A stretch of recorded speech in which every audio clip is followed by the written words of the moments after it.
اے میرے قید خانے کے رفیقو، تم میں سے ایک جو پہلا خواب بیان کرنے والا ہے وہ تو اپنے آقا کو شراب پلایا کرے گا، اور جو دوسرا ہے وہ سولی دیا جائے گا اور پرندے اس کا سر نوچ کھائیں گے۔ جو بات تم مجھ سے پوچھتے تھے وہ فیصل ہو چکی ہے، اور ان دونوں میں سے جس کی نسبت یوسف نے خیال کیا کہ وہ رہائی پا جائے گا، اس سے کہا کہ اپنے آقا سے میرا ذکر بھی کر دینا۔ پھر شیطان نے اسے ان کا اپنے آقا سے ذکر کرنا بھلا دیا، اور یوسف کئی برس قید خانے ہی میں رہے۔ اور بادشاہ نے کہا کہ میں نے خواب دیکھا ہے، دیکھتا کیا ہوں کہ 7 موٹی گائیں ہیں جن کو 7 دبلی گائیں کھا رہی ہیں، اور 7 خوشے سبز ہیں اور 7 خشک۔ اے درباریو، اگر تم خوابوں کی تعبیر دے سکتے ہو تو مجھے میرے خواب کی تعبیر بتاؤ۔ انہوں نے کہا، یہ خواب تو پریشان خیالی سے ہے، اور ہمیں ایسے خوابوں کی تعبیر نہیں آتی۔ اور وہ شخص جو دونوں قیدیوں میں سے رہائی پا گیا تھا اور جسے مدت کے بعد وہ بات یاد آ گئی، بول اٹھا کہ میں آپ کو اس کی تعبیر لا بتاتا ہوں، مجھے قید خانے جانے کی اجازت دیجیے۔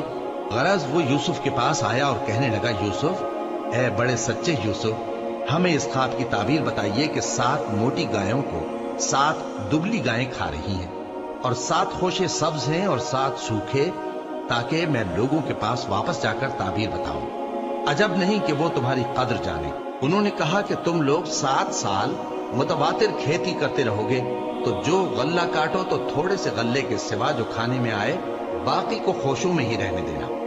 پھر اس کے بعد خشک سالی کے 7 سخت سال آئیں گے کہ جو غلہ تم نے جمع کر رکھا ہوگا وہ سب کو کھا جائیں گے، صرف وہی تھوڑا سا رہ جائے گا جو تم احتیاط سے رکھ چھوڑو گے۔ پھر اس کے بعد ایک ایسا سال آئے گا کہ خوب مے برسے گا اور لوگ اس میں رس نچوڑیں گے۔ اور یہ تعبیر سن کر بادشاہ نے حکم دیا کہ یوسف کو میرے پاس لے آؤ۔ سو جب قاصد ان کے پاس گیا تو انہوں نے کہا کہ اپنے آقا کے پاس واپس جاؤ اور اس سے پوچھو کہ ان عورتوں کا کیا حال ہے جنہوں نے اپنے ہاتھ کاٹ لیے تھے، بے شک میرا پروردگار ان کے فریب سے خوب واقف ہے۔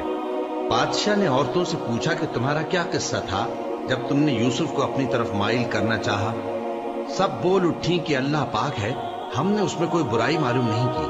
عزیز کی بیوی نے کہا، اب سچی بات تو ظاہر ہو ہی گئی ہے، اصل یہ ہے کہ میں نے اس کو اپنی طرف مائل کرنا چاہا تھا، اور وہ بے شک سچا ہے۔